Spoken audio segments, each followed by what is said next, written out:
Good morning. कशा आहात तुम्ही सर्वजण? तर आज आपण बनवणार आहे उपासाचा वरई भात आणि शेंगदाण्याची आमटी. तर त्यासाठी मी शेंगदाणे खरपूस भाजून घेते आहे तव्यावर.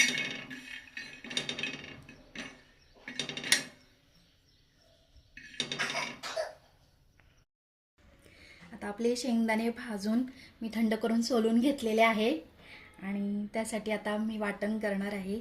त्यासाठी मी मिरच्या आणि शेंगदाणे घेतलेले आहे. तर आता आपण हे मिक्सरमध्ये पाणी टाकून थोडं थोडं वाटून घेऊया. तुम्हाला जशी ग्रेव्ही पाहिजे तसं तुम्ही वाटून घेऊ शकता. तुम्ही तितकं पाणी टाकू शकता. आता आपण मिक्सरमध्ये वाटून घेऊया. आता याच्यामध्ये मी पाणी टाकून कमी जास्त ग्रेव्ही वाटून घेणार आहे.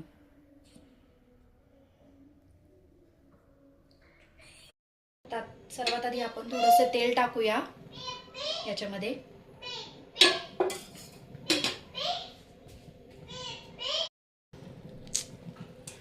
आता आपण हे शेंगदाण्याचं हे मिश्रण केलं होतं ते आपण ह्याच्यात टाकूया आणि त्यानंतर तुम्ही आवश्यकतेनुसार यात पाणी टाका.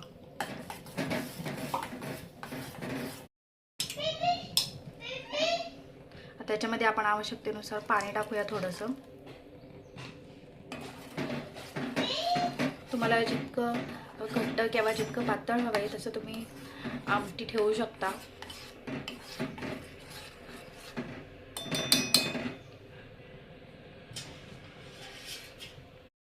आता याच्यामध्ये आपण आवश्यकतेनुसार मीठ टाकूया आणि त्याला एक छानशी उकळी येऊन देऊया. आपली शेंगदाण्याची आमटी तयार होईल. आता वरई भातासाठी मी इथं पाणी उकळायला ठेवलेलं आहे. आता याच्यामध्ये आपण चवीनुसार मीठ टाकूया.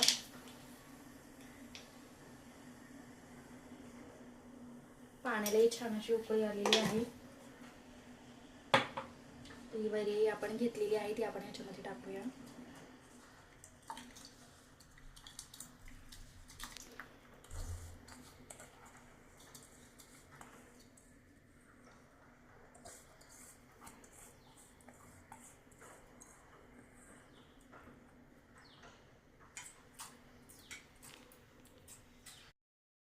आता आपला वरईचा भात तयार आहे.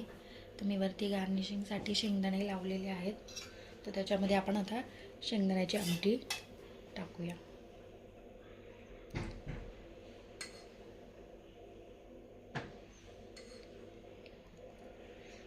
तुम्हाला माझी ही रेसिपी आवडली असेल तर लाईक करा, शेअर करा, सबस्क्राईब करा.